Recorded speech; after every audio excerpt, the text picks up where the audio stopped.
Welcome to Donmar TV News Channel. Ito yung presidente ng Pilipinas, na ganitong klase yung mga pananalita na lumalabas sa kanya.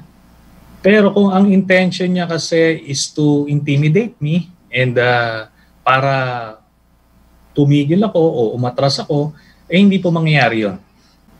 Ang description ko kasi sa kanya, na-trigger siya doon sa description ko na having profiled si Duterte, alam namin na ito, hindi to sanay sa mga ganyang pagsubok.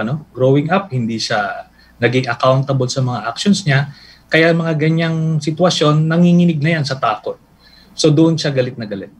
Balik naman ng Malacanang through Secretary Harry Roque, sabi nga niya, wala naman na sa ICC o hindi na tayo miyembro ng Rome Statute, etc. Ano po. Pwedeng maghabol, tapos na. Hindi na nga tayo miyembro Alam niyo po, alam ni Secretary Roque yung totoo, na being a member ng ICC simula 2011 hanggang 2019, lahat po ng mga nangyari nung panahon na yon, lahat ng mga akusasyon or charges na nangyari within that span ay covered po ng ICC.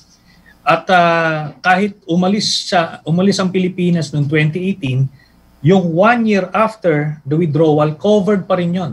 Alam po ni Secretary Roque yun at nagmamaang-maangan lang kasi niloloko nila yung taong bayan. Parang humihingi sila ng saklolo na parang inaapi si Duterte. Pero ganito po yan. Kung meron ng api rito, si Duterte, binigyan siya ng kapangyarihan bilang presidente ng Pilipinas. So kailangan niyang pangalagaan lahat ng kapakanan ng lahat ng tao.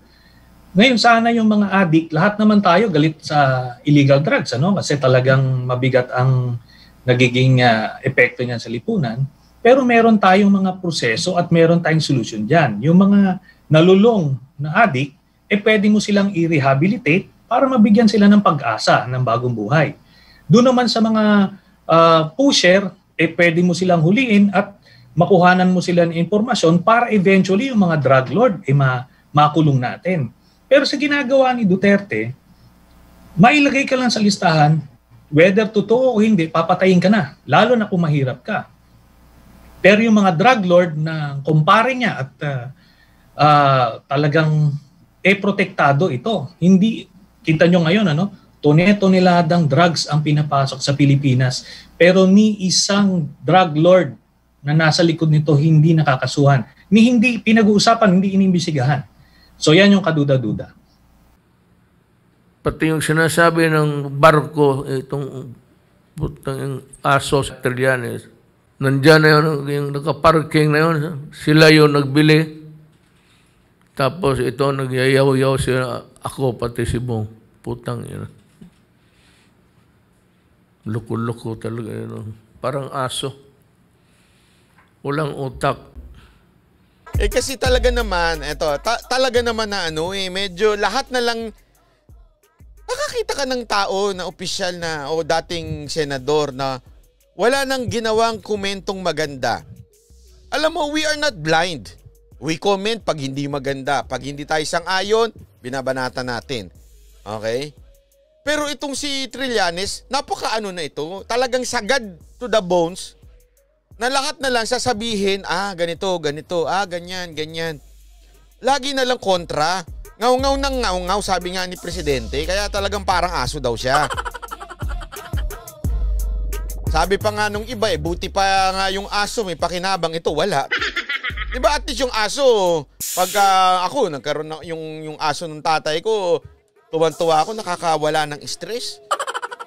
Buti pa yung aso Ito, pagkasama mo ito, may stress ka talaga Kasi ngaw-ngaw ng ngaw-ngaw Alam mo yung aso na ngaw-ngaw ng ngaw-ngaw? Aw! Ganun ang ganun. Yung natutulog ka na, aw!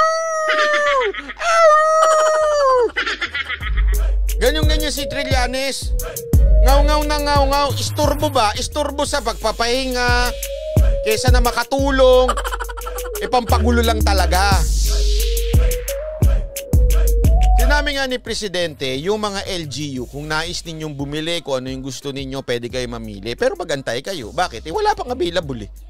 Diba? Yun yung point eh. Wala pang available, so magantay kayo. Okay?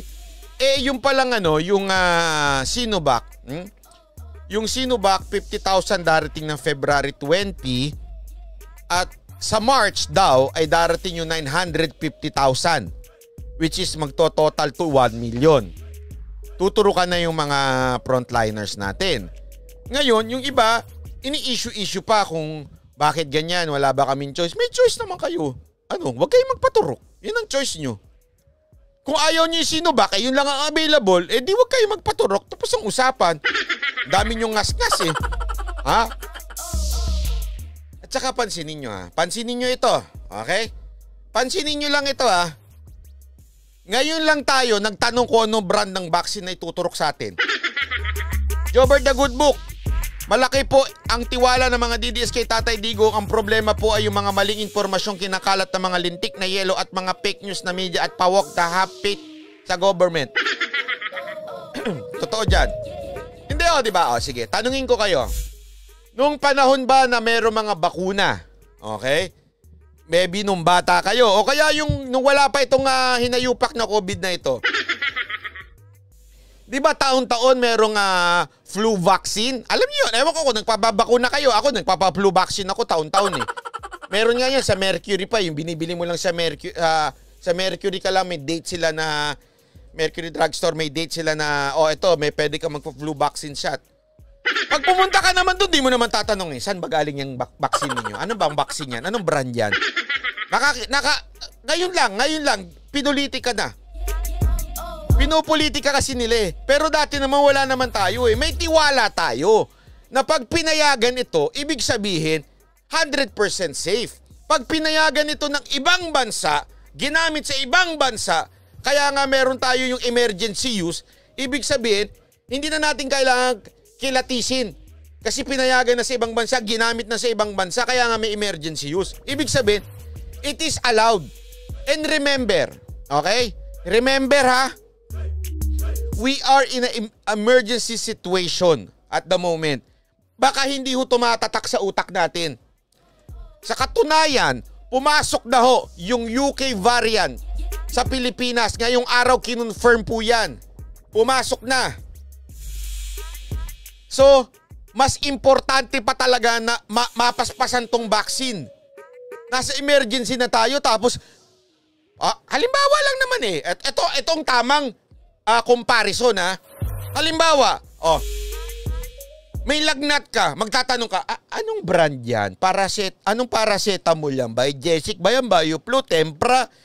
O di ba hindi ka na magtatanong Bakit? Kasi alam mong binebenta sa reputable drugstore, natural, totoo yun. Hindi mo natatanungin yun. Di ba? Kasi nga, alam mong pinayagan ng gobyerno natin na ibenta ito sa drugstore. Pinayagan na yan ng gobyerno. Ibig sabihin, bibili pa gobyerno Hindi tayo. Sabihin na natin, pera natin. Pero alam naman natin, gobyerno rin ang nag-asikaso. So, kailangan effective. Hindi pwedeng hindi effective yung gagamitin. And aside from the effectivity, ang pinaka-importante, dalawa ko kasi lagi isipin nyo sa vaccine Dalawa. Kaya nga dalawa ang butas ng ilong. Joke lang. Effectivity and safety. Okay? Ngayon, safety ang usapan. Sa safety naman, wala namang problema. Eto tingnan nyo. Tignan nyo. Papakita ko lang sa inyo. Bago natin ituloy ito. Siya na ba yun? Ay, iba.